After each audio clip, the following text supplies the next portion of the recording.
Hello and very good morning to all of you. Welcome to Understand UPSC. This is Rahul. 11th अक्टूबर के currently episode में आपका स्वागत है. सबसे पहले मॉडर्न हिस्ट्री जिसको हम मंडे से स्टार्ट करने वाले हैं and I would like to say few things कि जिन्होंने अर्लियर इस इनिशिएटिव में करेंटली में and specifically the dimension factory में पार्टिसिपेट नहीं किया है and specially they are in the special जो हमारा ग्रुप है 2026 का डेडिकेटेड ग्रुप. अगर उसमें वो रहे हैं और बहुत सारे बच्चे होते हैं ना, उनकी इच्छा होती है कि they should write an answer and every day you will see 8 to 10 people जो नए लोग होते हैं वो आते हैं अपने आंसर्स लिखने के लिए. मतलब आंसर्स लिखते हैं एंड सबमिट कराते हैं for the first time. Maximum लोगों को हेजिटेशन होती है कि कैसे होगा, क्या होगा, समबडी विल जज एंड अभी मैंने पूरी प्रिपरेशन नहीं की है तो how I can write an answer. So उसी बैरियर को तोड़ते हुए I would like to say Monday से नए ज़ील के साथ नई शुरुआत कीजिए एंड वी विल लव कि आप जो है ना मैक्सिमम मतलब नंबर में आप पार्टिसिपेट करो, क्योंकि ये इनिशिएटिव फ्री है and we are trying everything कि आप लोगों का मैक्सिमम बेनिफिट हो. सो एक तरह से ये जो हीट मैप है मैं प्रोवाइड कराता हूँ और हमने अभी तक 3 सब्जेक्ट्स कवर कर लिए हैं हॉलिस्टिकली. अगर देखो तो पहला था society, then we move to geography and then अभी हमने एमएक किया, आर्ट एंड कल्चर को कवर किया. सोसाइटी में अराउंड 6 to 7 क्वेश्चंस हमने टॉपर्स की कॉपीज से देखे. ज्योग्राफी में हमने अराउंड 8 आई थिंक 9 क्वेश्चंस के आसपास हमने देखे एंड इसमें 8 क्वेश्चंस हमने अभी तक डिस्कस किया है. सो ऑल टुगेदर 7 9 कितना 16 and 8 23 to 24 क्वेश्चंस हम टॉपर्स की कॉपी से डिस्कस कर चुके हैं and you will go and अगर जो आपके वीडियो को फर्स्ट टाइम देख रहे हैं ना, तो जो ये वीडियो का लिंक है ना डिस्क्रिप्शन, उसमें जो सेकेंड लिंक है ना उस पर क्लिक कीजिए, ग्रुप पे पहुंचिए जो कि टेलीग्राम का ग्रुप का डायरेक्ट को एक्सेस देता है, और जाके देखिए कि कितने अच्छे से बच्चे कॉपीज़ अपनी सबमिट कर रहे हैं और कितना इम्प्रोवाइज़ किया है. मतलब ऑलमोस्ट 24 to 25 क्वेश्चन लिख चुके हैं और वो भी टॉपर्स की कॉपीज से. ठीक है. सो ये एक गोल्डन चांस है, इसको मिस मत करो. 26 अटेम्प्ट वाले, इवन 27 अटेम्प्ट्स वाले, कि अगर ऐसा मौका मिलता है, ऐसा फ्री इनिशिएटिव जहाँ पे आपको इतनी सारी चीज़ें प्रोवाइड कराई जाती है, इवन मैं रिव्यू करता हूँ, मैं अच्छी चीज़ें हाईलाइट कर देता हूँ, तो why you guys are missing it. So यही है, हेजिटेशन नहीं रखना है, लिखो. एक ही आंसर है ना, कितना वक्त लगता है. और ये मैं ब्रेनस्टॉर्म ना वीडियो चलने जो 10 AM में आपका ये वीडियो आएगा तभी करवा देता हूँ, तो मैक्सिमम काम तो यही हो जाता है. बाद में एक आंसर लिखना होता होगा जिसका स्ट्रक्चर आपने ओवरऑल बना ही लिया है. तो इस अपॉर्चुनिटी को मिस मत कीजिए. मंडे से ना कोई डाउट मत रखिए, स्टार्ट करोगे तभी मतलब आगे बढ़ पाओगे, बेहतर हो पाओगे. ठीक है. तो ये मॉडर्न हिस्ट्री का हीट मैप है. आपको पता है मॉडर्न हिस्ट्री एक इम्पॉर्टेंट सब्जेक्ट है एंड प्रीलिम्स के लिए तो ये खास करके और भी इम्पॉर्टेंट है. तो ऐसा सब्जेक्ट है जो आप प्रीलिम्स के लिए भी पढ़ते हो और मेंस के लिए भी पढ़ते हो. ठीक है.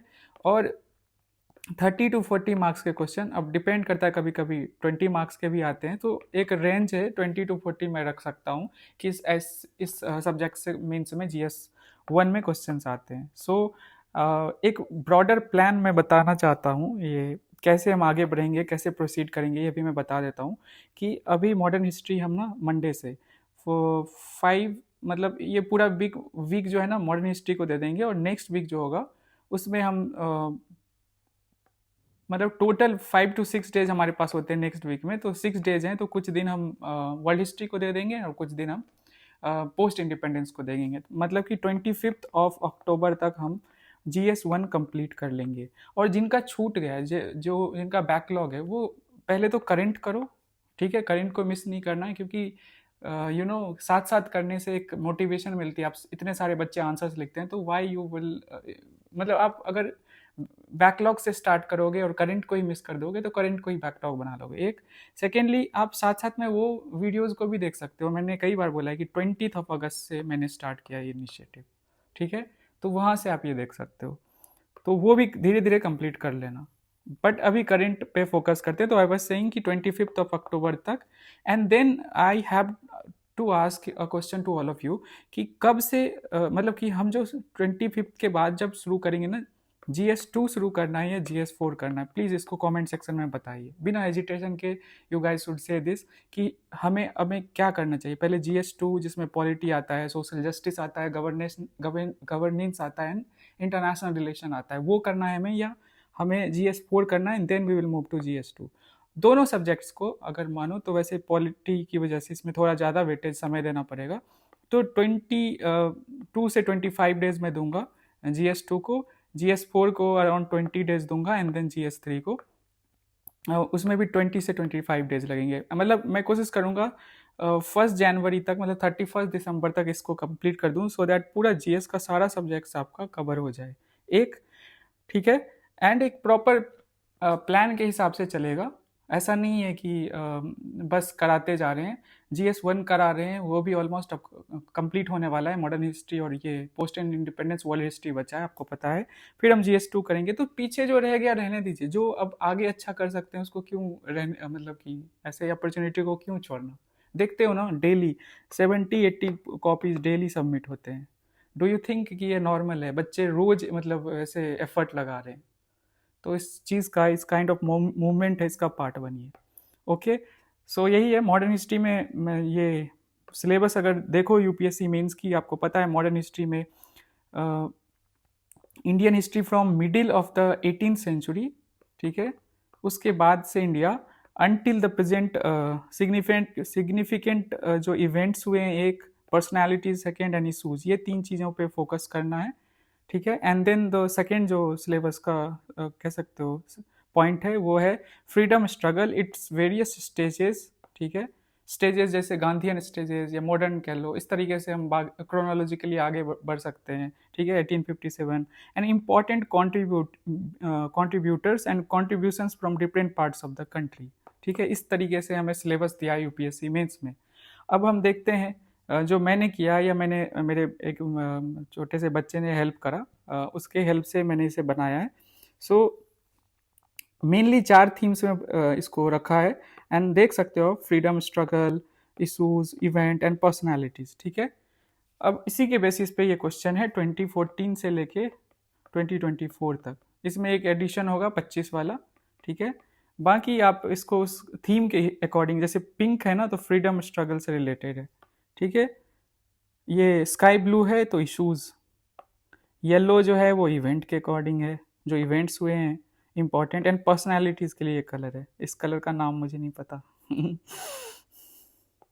ये, ठीक है। तो इससे एक ओवरऑल आइडिया मिल जाता है कि हमें कैसे प्रिपेयर करना है, क्या कहाँ, मतलब एक तो होता है हमें PYQ मिल गया ना, PYQ से प्रॉपरली हम एनालाइज करते हैं कि हमें किसी भी सब्जेक्ट में, किसी भी सब्जेक्ट के सिलेबस के कीवर्ड्स में कितना डेप्थ में पढ़ना है, कितना प्रिपेयर करना है, क्योंकि उस एक पार्टिकुलर सब्जेक्ट, जैसे बस फ्रीडम स्ट्रगल लिखा रहेगा ना, तो उससे आप लिमिटेशन नहीं है उसकी, फ्रीडम स्ट्रगल कितना भी पढ़ लो कम ही पड़ेगा, बट कहाँ पूछा जा रहा है फ्रीडम स्ट्रगल से, क्या पूछा जा रहा है, उतना हमें प्रिपेयर कर लेना है, एटलीस्ट PYQ में जितना पूछा जा रहा है ये फोकस होना चाहिए, ठीक है। एंड आंसर राइटिंग करना चाहिए, क्योंकि मेंस में सबसे इंपॉर्टेंट है आंसर्स ही लिखना पड़ेगा आपको अल्टीमेटली। आप कितना भी पढ़ के आते हो, कितना भी नॉलेज है, वो मैटर नहीं करता है। तो इसको फिर ईयर वाइज भी ब्रेक किया गया है, तो इसको आप देख सकते हो, ठीक है। तो यही है मतलब कि मेरा प्लान है दिसंबर लास्ट तक, या 5 या 7 जनवरी तक चला जाता है, कोई बात नहीं, मतलब ये पैरेलली एक क्वेश्चन ही देना होता है ना, तो ऐसे हम जा सकते हैं। एंड मैं फिर कंप्लीटली शिफ्ट कर जाऊंगा टुवर्ड्स प्रीलिम्स प्रिपरेशन, जो डेली न्यूज़ आर्टिकल्स कवर करना है उसके बाद, मतलब जनवरी के बाद। एंड प्रीलिम्स ड्रिल जो है ना लाइव करवाऊंगा। अभी तो ये सेशंस प्रीमियर हो रहे हैं ना, जब लाइव होंगे ना, लाइव जब होंगे तो साथ में ही क्वेश्चंस करवाऊंगा, ऐसे ही मैट वाले क्वेश्चंस जो है मैं आप लोगों से लाइव करवाऊंगा। अभी नहीं करवाऊंगा, वो प्रीलिम्स जब पास आएगा। अभी प्रीलिम्स ड्रिल का क्वेश्चन आपको ग्रुप पे ही मिल जाता है हर एक दिन 4 PM के अराउंड। कल नहीं आया था, कल कुछ रीजंस थे, बट फिर वो कंटिन्यू करूँगा मैं आज से। Okay, so that's it. यही मुझे इससे रिलेटेड इन्फॉर्मेशन देनी थी। अब हम चलते हैं आज के न्यूज़ आर्टिकल्स पे। ढेर सारे आर्टिकल्स हैं, खास करके प्रीलिम्स पर्सपेक्टिव से। So first of all, India का जो काबुल मिशन है ना, उसको अपग्रेड करके एम्बेसी बनाया गया है, तो इसको देखेंगे क्या इसका महत्व है, ठीक है। इंटरनेशनल रिलेशन, इंडिया जो अफगानिस्तान जो रिलेशन है उससे related. Then second thing is जो फायर क्रैकर्स बैन किए गए ना दिल्ली में, आई थिंक अप्रैल 2025 में, I think if I am not wrong, या 2024 में, आई विल हैव टू सी, कि उसको बैन किया गया। तो सुप्रीम कोर्ट अभी सोच रहा है कि ग्रीन क्रैकर्स उसको अलाउ कर दिया जाए। मतलब अभी उस पर विचार हो रहा है, अभी कुछ ऐसा ऑथेंटिक या कह सकते हो कोई ऐसा जजमेंट नहीं आया, बस सोच रहा है। तो हम समझेंगे ग्रीन क्रैकर्स क्या होता है और पुराना जो जजमेंट है उसमें किन चीज़ों पे, किन एस्पेक्ट्स पे बैन किया गया है। ठीक है। Third article is hydro power project on Chenab जो है उसमें क्लियरेंस मिला है। तो इंडस वाटर ट्रीटी जो है इंडिया ने सस्पेंड कर दिया है पोस्ट पहलगाम। तो एक बड़ा मेजर प्रोजेक्ट जो है उसको, उसमें ना एनवायरमेंटल क्लियरेंस दिया गया है। ठीक है। तो हम समझेंगे प्रोजेक्ट क्या है, कहाँ है, क्या उसकी इंपॉर्टेंस है, एंड थोड़ा बहुत इंडस वाटर ट्रीटी को भी एक बार रिवाइज कर लेंगे। ठीक है। Then the fourth article is micro finance loan default surge in 2024-2025। तो इसको भी देखेंगे, माइक्रो फाइनेंस होता क्या है, कोलेट्रल का क्या इंपॉर्टेंट होता है इसमें, एंड कैसे जो है डेटा जो है हमारे लिए इंपॉर्टेंट है, क्योंकि GS3 में माइक्रो फाइनेंस से रिलेटेड क्वेश्चन आने के चांसेस हर साल अभी, क्योंकि इसकी इंपॉर्टेंस धीरे धीरे बढ़ रही है, तो हमें इसके बारे में नॉलेज होना चाहिए। ठीक है। ये है। And then we have India में open retail power to private firms. ये इसको मैं समझाऊंगा अच्छे से। जो डिस्कॉम कंपनीज होती है, जो डिस्ट्रीब्यूटर कंपनीज होती हैं, वो फाइनेंशियली उनके ऊपर बहुत ज़्यादा बर्डन है, एंड मोस्टली वो स्टेट ऑन्ड होती हैं। तो उसमें गवर्नमेंट जो है ना, Indian government, that is federal government या यूनियन गवर्नमेंट कह लो, वो सोच रही है कि प्राइवेट फर्म्स को भी डिस्कॉम में लाया जाए। अभी बहुत ही लिमिटेड स्टेट्स में वो डिस्कॉम जो है वो मतलब कि प्राइवेटाइज हुआ है, प्राइवेट प्लेयर्स के लिए भी है। तो मुझे बताना है आपको कि कैसे रिटेल पावर जो है ना डिस्ट्रीब्यूट होता है, उसका पूरा प्रोसेस मैं बताऊंगा बेसिक लेवल पे। ठीक है। Then we have the next article, Trump threatens massive tariff on China and Beijing's rare earth move. अभी जो चाइनीज गवर्नमेंट है ना, वो एक उसने डिसीजन लिया है कि जो रेयर अर्थ मेटल है ना, जो वो एक्सपोर्ट करते हैं, उस पर वो एक तरह से कुछ रेस्ट्रिक्शंस लगा रहे हैं, जिससे ट्रम्प ने एक तरह से उनको धमकी दी है चाइनीज काउंटर पार्ट को, कि हम आपके ऊपर टैरिफ्स लगाएंगे, जो कि यूजुअल है। उसके साथ साथ उनकी मीटिंग होने वाली थी एपैक, इसके बारे में भी देखेंगे, क्योंकि हमारे यूपीएससी प्रीलिम्स में क्वेश्चन आया था कि इंडिया इसका मेंबर है या नहीं है। तो इसकी इस ऑर्गेनाइजेशन के बारे में थोड़ा बहुत समझने की कोशिश करेंगे। ठीक है। तो उस मीटिंग को कैंसिल करने की बात कही गई ट्रम्प के द्वारा। Then we have the next thing is means entrenchment article, and ये बहुत सुंदर सा आर्टिकल है, कैसे इफेक्टिवली जो हमारा गवर्नमेंट जो मतलब रिसोर्स के लो ऑल टुगेदर उसको यूज़ कर सकते हैं सोशल एम्पावरमेंट के लिए। ठीक है। तो उसके लिए ये आर्टिकल है जिसको हम देखेंगे अच्छे से। ठीक है। And we can use this article governance में, एथिक्स में, एसए में, हर जगह ये यूजेबल है। So let us go to the first article. India's Kabul mission to be upgraded to embassy. So simple समझो, अभी जो मतलब कि आमिर खान मुताकी जो अफगानिस्तान में जब से तालिबान ने टेक ओवर किया है, तो इंडिया के जो रिलेशंस हैं वो डिटोरेट हो गए थे बिटवीन जो नई गवर्नमेंट है और तालिबान के साथ। तो रहे ही हैं, अच्छे रिलेशंस नहीं रहे, मतलब उनको लेकर इंडिया का आउटलुक पॉजिटिव नहीं रहा है फॉर ऑब्वियस रीजंस। बहुत सारी चीज़ें हैं, आपको हिस्ट्री में जानने की ज़रूरत नहीं है, आप समझ सकते हो कि मैं कहना क्या चाह रहा हूँ। ठीक है। So after setting it's Kabul embassy in 2021, जब तालिबान ने टेक ओवर किया, यूएसए या नाटो ने विदड्रॉ किया फ्रॉम अफगानिस्तान, तो काबुल एम्बेसी जो है ना, इंडिया ने उसको बंद कर दिया था। ठीक है। Following the Taliban takeover, India reopened a limited technical mission in 2022। Limited technical mission हुआ करता था काबुल में। क्या है वहाँ पे, आप लिमिटेड वे में ही मतलब कि एक तरह से कांटेक्ट रख रहे हो, एक तरह से भारत जो ह्यूमैनिटेरियन एड देता है अफगानिस्तान को, तो उसके लिए थोड़ा बहुत लोकल पीपल से कनेक्टिविटी रहे उसके लिए, मतलब लिमिटेड सेंस में था। बट इंडिया जो है ना, अभी इनके भारत आने पे इस तरह से रिलेशंस थोड़े बेटर हो रहे हैं, इस बेसिस पे इंडिया ने डिसाइड किया कि अब उसको प्रॉपर एम्बेसी जो 2021 से पहले स्टेटस को था वैसा ही हम मतलब वहाँ पे ये डेवलप करे। ठीक है। सो यही है पूरा न्यूज़। एंड कुछ चीज़ों 3-4 ऐसी चीज़ें हैं, सेक्टर्स हैं जहाँ इंडिया अफगानिस्तान के साथ या तालिबान लेड अफगानिस्तान के साथ काम करना चाहता है, जिसको दोनों ने मीटिंग में उठाया भी। फर्स्ट थिंग इज कि जो रेफ्यूजी रेपेट्रिएशन है ना, उसको लेकर। ठीक है। देन क्रॉस बॉर्डर टेररिज्म को लेकर, ये समझ गए होंगे क्या इसका मतलब है, इसका क्या मतलब है। And the third one is regional stability while still not formally recognising the Taliban government. एक चीज ध्यान में रहे, इंडिया ने अभी रिकॉग्नाइज नहीं किया है। अब एम्बेसी जो अपग्रेडेशन हो रहा है, तो इट डजंट मीन कि इंडिया इज रिकॉग्नाइजिंग तालिबान। अभी बस एक ही कंट्री करता है, and that is Russia. Even China नहीं करता, इवन पाकिस्तान नहीं करता है। ठीक है, एक और चीज़ है इसी चीज़ से रिलेटेड, मैंने ये अपडेट दिया। इसके साथ साथ एक चीज़ और है कि अभी रिसेंटली ना तालिबान जो रेजिम है उसने आरोप लगाया पाकिस्तान के ऊपर, अक्यूज़ किया कि violating Kabul sovereign territory a day after 2 explosions were heard. The Taliban have previously accused Islamabad of border strikes, but this is the first time they have released. So basically, Pakistan के जो एयर फोर्स है उसके ऊपर तालिबान जो regime है इन अफगानिस्तान, उसने accusations लगाए हैं। क्या बोला है कि स्ट्राइक कर रहे हैं, एंड पहले तो बॉर्डर्स तक ही सीमित थे, अब इनसाइड जो टेरिटरी है ना उसमें भी घुस रहे हैं, और एक तरह से टेरिटोरियल इंटीग्रिटी जो है ना उसको वायलेट कर रही है पाकिस्तान। तो भारत ने भी इस चीज़ को कंडेम किया। India is fully committed to sovereignty, territorial integrity and independence of Afghanistan. ठीक है, यही है पूरा न्यूज़।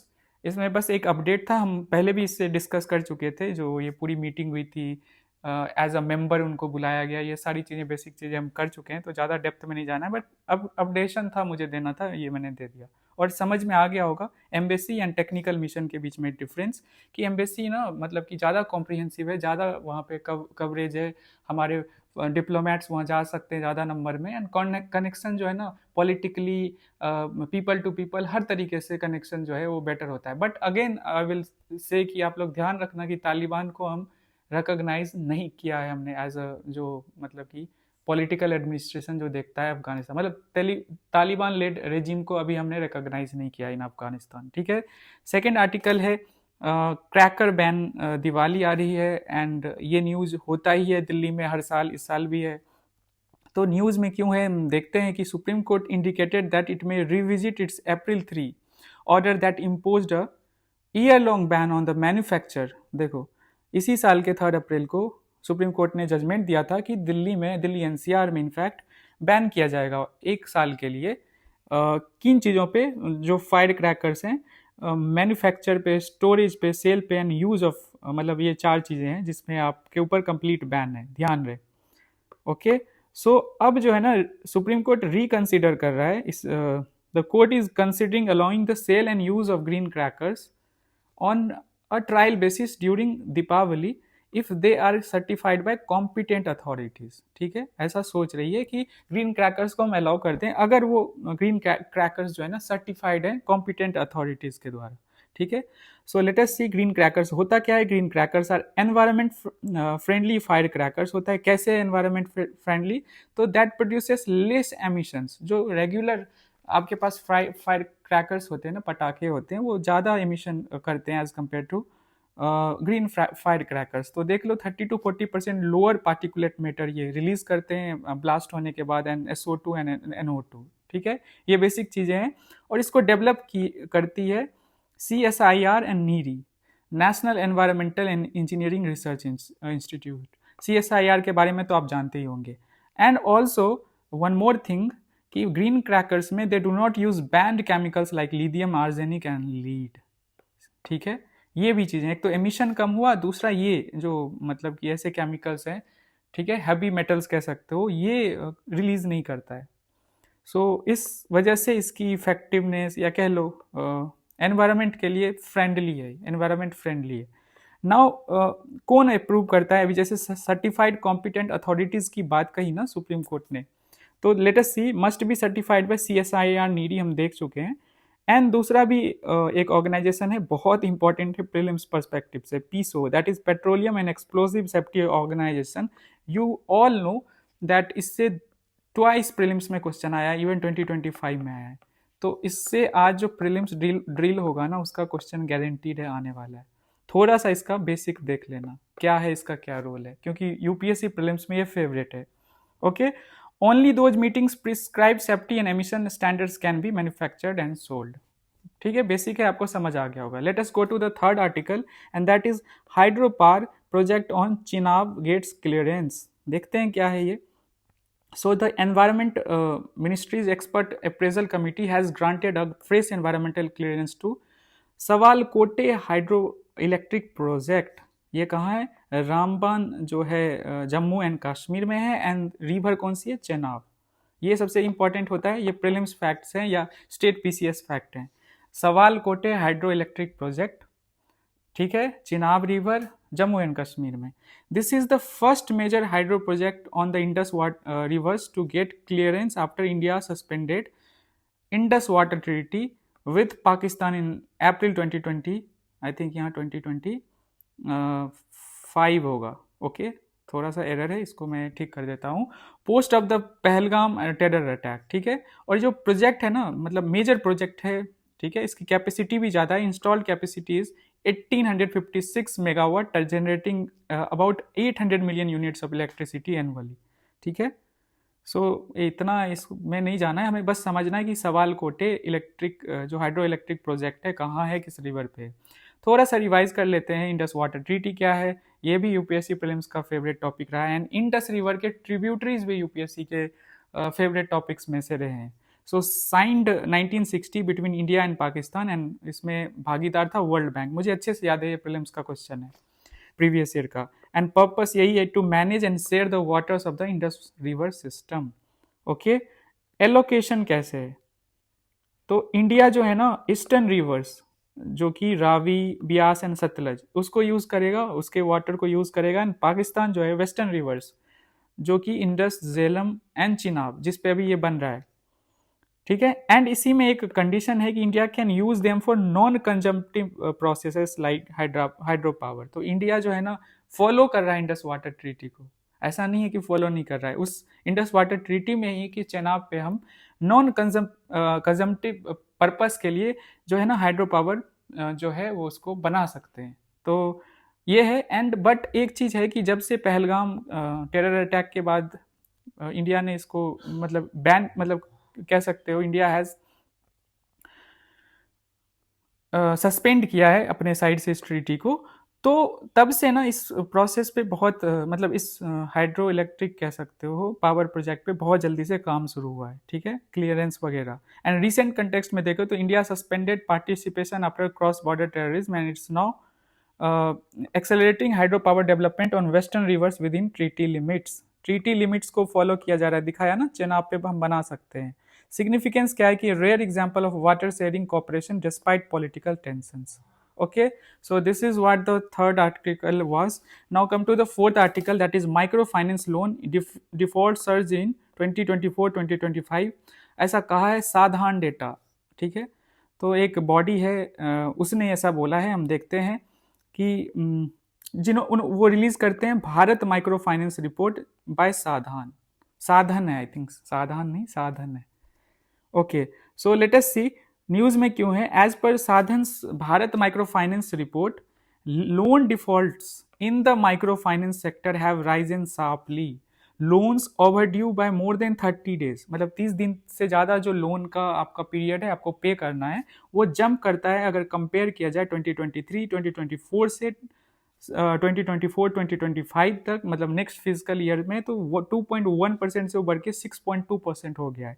सिमिलरली अगर देखा जाए 90 डेज जो इंक्रीज मतलब कि लोन ओवरड्यू जो होता है ना, 90 दिन से ज़्यादा आपने लोन के लिए पेमेंट नहीं किया है, इंस्टॉलमेंट वगैरह नहीं दिया है, तो वो 4% पे आ गया है 1.6%। सो तो जो micro finance as a idea है, जो इससे बहुत ज़्यादा बेनिफिट्स हैं, जिसमें कोई डाउट नहीं है, उसको हम आगे देखेंगे, बट ये एक टेंशन की बात है, ठीक है। And especially Bihar recorded the highest defaults, and उसका वर्थ है 57,712 crore worth of micro finance loans outstanding as of March 2025, ठीक है। According to the data, Bihar had 57,000 crore worth of micro finance loans outstanding as of March and 2025, ठीक है। Highest defaults हुए हैं, and outstanding जो है ना इतना है 57,712 crore rupees. So let us see micro finance होता क्या है। So micro finance refers to a small loans, मतलब अप टू 3 lakhs जो है ना लिमिट होती है, and financial services like credit, savings, insurance provided to low income household, इनको टारगेट किया जाता है, and small entrepreneurs who lack access to traditional banking. अब देखो ट्रेडिशनल बैंकिंग में मेनली लोन्स कोलेट्रल पे दिया जाता है, जो कि माइक्रो फाइनेंस में होता नहीं है, ठीक है। तो कोलेट्रल फ्री एक तरह से लोन मिलता है माइक्रो फाइनेंस में, and it aims to promote financial inclusion and empower women and rural communities. मतलब इसके बहुत सारे फायदे हैं, जिनके पास एक्सेस नहीं है ना उनको आप दे रहे हो सो दैट वो बिजनेस कर पाए या इकोनॉमिक एक्टिविटीज में वो पार्टिसिपेट कर पाए, तो ये बहुत अच्छी बात है। So this is what I wanted to say. अब मुझे ये क्वेश्चन पूछना था कि लिमिट क्या है, अभी मैं पूछता हूँ, एक बार फिर से पूछ देता हूँ, आप लोग भी रीचेक कर लेना what is the new limit, क्योंकि आरबीआई इसको चेंज करते रहता है। एंड रेगुलेटरी बॉडी कौन है माइक्रो फाइनेंस का, ठीक है, आरबीआई के अलावा भी कोई है या बस आरबीआई, देख लेना आप। इस ऐसे यूपीएससी प्रीलिम्स में क्वेश्चन बनाता है, तो आप इसे कमेंट करो वीडियो सेक्शन के जो कमेंट सेक्शन है, ठीक है। इंडिया में open retail power to private firms, अब ये न्यूज़ में है, क्या है इसको हम देखेंगे। तो power ministry plans to open India's retail electricity market for private companies nation wide. Okay, so retail electricity जो आपके घर घर तक बिजली पहुंच रही है ना, तो उसको पहले देखता कौन है वो हम समझेंगे, कौन हमें बिजली पहुंचा रहा है, प्रोडक्शन कौन कर रहा है वो भी देखेंगे, तब हमें पूरा एक डायनामिक समझ आएगा। और गवर्नमेंट ऑफ इंडिया जो हमारी यूनियन गवर्नमेंट है वो क्या करना चाह रही है इसको हम देखेंगे। सो गोल देखो तो end state run discom monopoly and improve efficiency and service quality. So 2022 में भी ये अटेम्प्ट किया गया था, failed due to opposition from state utilities. Uttar Pradesh has already invited bids to privatise 2 power distribution firms. State discoms owe इतना billion power generators and face deep financial loss. इसको पहले रहने देते, पहले इसको हम देख लेते हैं कि रिटेल जो पावर है ना, करंट सिस्टम कैसे चलता है। तो सबसे पहले एक तो इलेक्ट्रिसिटी प्रोड्यूस किया जाता है, ठीक है, प्रोड्यूसर्स होते हैं एंड देन डिस्ट्रीब्यूटर्स होते हैं। तो प्रोड्यूस कौन करती है, मेनली करती है हमारी government agencies and even private generators भी हैं। एंड देन वो इलेक्ट्रिसिटी को घर घर पहुंचाने के लिए आते हैं डिस्ट्रीब्यूटर्स। अब ये जो डिस्ट्रीब्यूटर्स हैं ना, इसकी बात अभी हो रही है, यहाँ पे प्राइवेट प्लेयर्स को लाने की बात कर रही है यूनियन गवर्नमेंट, जिसको कि स्टेट्स जो है ना अलाउ नहीं करता है, वो इसको एक तरह से इस चीज को नहीं चाहता है हो, मतलब स्टेट गवर्नमेंट इसके फेवर में नहीं है, ठीक है। तो आई जस्ट वांट टू से कि डिस्ट्रीब्यूटर्स जो है ना मेनली स्टेट ऑन्ड कंपनीज हैं, बट प्रॉब्लम क्या है ना, डिस्ट्रीब्यूटर्स जो डिस्कॉम्स है ना, डिस्ट्रीब्यूटिंग कंपनीज, उसके ऊपर बहुत ज़्यादा ही बर्डन है, बहुत ज़्यादा लोन उन्होंने ले रखा है, एंड दैट इज 6.78 बिलियन, ठीक है। सो इसकी वजह से गवर्नमेंट चाह रही है, यूनियन गवर्नमेंट चाह रही है कि एफिशिएंसी बढ़े, ये जो लोन है बर्डन वो घटे, तो प्राइवेट प्लेयर्स को लाया जाए। I think there are few reasons जहाँ पे ये किया जा रहा है, जैसे दिल्ली एनसीआर कह लो या दिल्ली कह लो प्रॉपरली, गुजरात में, ओडिशा में एंड महाराष्ट्र में प्राइवेट प्लेयर्स जो है ना डिस्ट्रीब्यूशन कर रहे हैं, मतलब डिस्ट्रीब्यूशन कंपनीज प्राइवेट प्लेयर्स ही हैं। बट ये ऑल ओवर इंडिया की जब बात की जाए तो नहीं है ऐसा। सिमिलर अटेम्प्ट 2022 में यूनियन गवर्नमेंट ने किया था, बट स्टेट ने इसको अपोज किया था। अब इसको ना फेडरल टेंशन में भी हम काउंट कर सकते हैं, और जब पॉलिटी में पढ़ोगे ना तो एक बहुत इंपॉर्टेंट टॉपिक है सेंटर स्टेट के बीच के रिलेशन का, और इसमें हम इसे दिखा सकते हैं कि किस तरह से जो डिस्कॉम कंपनीज को लेकर जो सेंट्रल गवर्नमेंट और स्टेट गवर्नमेंट के बीच में जो एक तरह से कॉन्फ्लिक्ट रहता है, या जो थॉट प्रोसेस कह लो या ओपिनियंस डिफरेंट है दोनों का, ठीक है। तो अब ये जब इंट्रोड्यूस होगा तो फिर से स्टेट जो गवर्नमेंट्स हैं वो इसको अपोज करेंगी, तो देखते हैं आगे क्या होता है। एक तरह से मैंने अपडेट दे दिया, समझा दिया कि डिस्कॉम होते कौन है, डिस्ट्रीब्यूशन कंपनीज, एंड प्रोड्यूसर से वो अलग होते हैं, ये घर घर पहुंचाते हैं बिजली को, ठीक है, जो हम भी यूज़ कर रहे हैं, और मेनली ये स्टेट गवर्नमेंट ही होते हैं अगर कुछ रीजन्स को छोड़ दिया जाए तो। So next article is Trump threatens massive tariffs on China amid Beijing's rare earth move. So मैं थोड़ा सा समझा देता हूँ, बैकड्रॉप दे देता हूँ। चाइना जो है ना एक्सपोर्ट कंट्रोल्स ऑन, आपको पता है चाइना का एक तरह से काइंड ऑफ मोनोपोली है कि वो जो है ना ये रेयर अर्थ मेटल में हम कई बार देख चुके हैं कितने % है प्रोडक्शन, ये वाले इसमें नहीं जाएंगे, अभी हम फोकस करते हैं रिसेंट डेवलपमेंट क्या हुआ है। सो रेयर अर्थ मेटल्स या मिनरल्स कह लो, चाइना ने इम्पोज एक्सपोर्ट कंट्रोल्स, ठीक है, जो चाइना है ना इम्पोज करती है, जो एक्सपोर्ट जो है ना एक तरह से कंट्रोल करने की कोशिश करी है। Inputs for electronics, EVs, electric vehicles and defense tech by restricting each element of production linked to rare earths, sending notices to other nations। तो काइंड ऑफ सिंपल लैंग्वेज में ये समझना है, लेमन लैंग्वेज में, कि चाइना जो rare earth metal पे उसकी मोनोपोली है, रेयर अर्थ मिनरल्स में मोनोपोली है, उसको अपने उस पावर को यूज़ करते हुए डिफरेंट नेशंस को ना एक तरह से मैसेज दे रही है कि हम ना रिस्ट्रिक्ट करेंगे, जो कि सबसे पहले USA को ही इस चीज़ का दिक्कत है। हमें हमारे साथ भी हुआ था, कि चाइना कंट्रोल करने की कोशिश कर रही थी। बट अब धीरे धीरे चीज़ें बेटर हो रही है। जो रिसेंट मीटिंग हुई थी प्राइम मिनिस्टर का, जब प्राइम मिनिस्टर हमारे चाइना गए थे, सो उस सेंस में हम इसको देख सकते हैं।